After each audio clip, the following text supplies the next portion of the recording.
Hi, I'm David Zizzo with the Oklahoman and News OK. I'm here with Douglas Beall, who is a radiologist, lives in Oklahoma City, works in Edmond, and he basically does a lot of things out on the edge, climbed the 7 summits of the world recently, including Everest, and he just came back from his most recent adventure, and he's going to tell us about it. Well, David, most recently we went to the North Pole, and we went there we left here, flew through Norway, went from Norway to Tromsø, northern Norway, to an island called Svalbard in the North Atlantic. And we flew there on a Russian military transport plane to the ice shelf, and we flew to the Russian base up there called Borneo. And from Borneo, we took a helicopter, Russian M8 military cargo transport, to the 89th parallel. And we had with us a team of 13 people total, and we had sleds and we had harnesses, and we pulled those sleds with our provisions and tried to get to the North Pole from that point, from the 89th parallel. And you took how many days? We took, it was 9+, so almost 10 days total. And we started out at the 89th parallel, and we tried to trek about 15 kilometers a day. And it was about that far in terms of 10 days, 15 kilometers a day should have gotten us to the pole. And there were, everyone pulled a sled. We had 4 big provision sleds, and we had the rest were smaller sleds. And we carried our food tents. We carried everything with us. They also had a double function as boats in case we had to cross leads of water. And the polar ice cap, as you know, has no land mass. It's just all ice, unlike the South Pole, which has big land mass. And so the challenge really was to make it across the ice, deal with the cold, make it across the compression zones with big blocks of ice, avoid the polar bears and the open cracks of water, and get to the pole.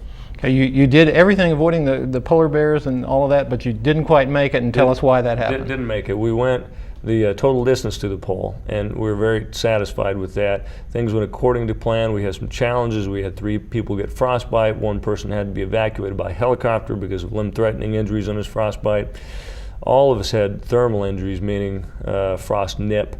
And we accomplished our goal of walking and going through the obstacles the distance that it would have taken us. In other words, about 100 miles. Exactly. You walked about 100 miles. However, yeah, the weather was terrible, and we had bad northerly winds coming from the north. And whenever that happens, according to where you are, whenever the wind blows against you, the ice shelf also moves because there's no land mass. And so we were on a treadmill. The ice was going at a rate that we were going forward, and we got stuck at about 50 kilometers to the pole. We couldn't break that because we were going 15 kilometers a day north, and the ice was moving south at about the same rate, and sometimes more. So it's one of those things. Had the storm been going the other direction, it would have been 2 or 3 days. We would have been at the North Pole, and that would have been it.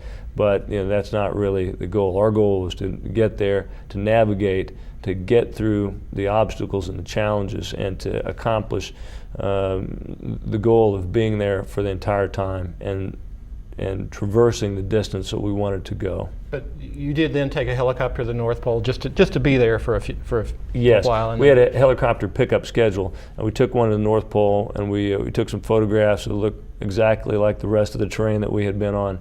And yes, we spent some time there, and people phoned home, and it was still good. The trip was one of the most enjoyable things that I've ever done. It was challenging in terms of the cold and in terms of the terrain. The group was outstanding, and it really was one of the most rewarding things I've done. Finally, what's next? That's a good question. We've been talking about 2 things primarily. We had a conference call on a mountain called K2, and one of the guys, Wim Smets from Belgium, my partner in 6 out of the 7 summits, really is keen to do this. He's had an unsuccessful attempt last summer, and I kind of joked with him whenever he was going and I was going to the Karstens Pyramid. I hope he didn't make it, so I'd have a chance to do it with him next time. And because of snow, chest-deep snow at the level of the balcony, way up about 27,000 feet, it was just impassable, so nobody made it. So that's a consideration. That's a big bite. That's a tough mountain, and we're still debating the logistics, etc. The other consideration is maybe do the South Pole.